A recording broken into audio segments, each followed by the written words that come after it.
Oplos miras dengan sirup dan obat batuk, 2 pemuda tewas, 3 lainnya masuk rumah sakit.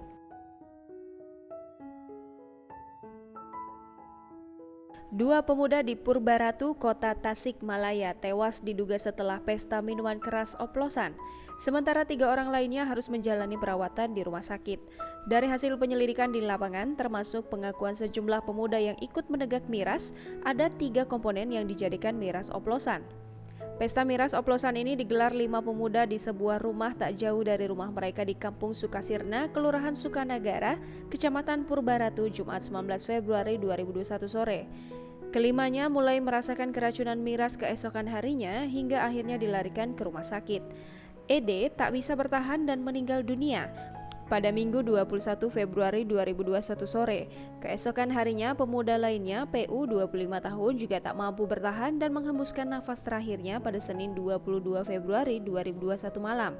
Menurut pengakuan para saksi yang menjalani rawat jalan, Suyitno alkohol 90% dibeli secara online oleh ED 17 tahun.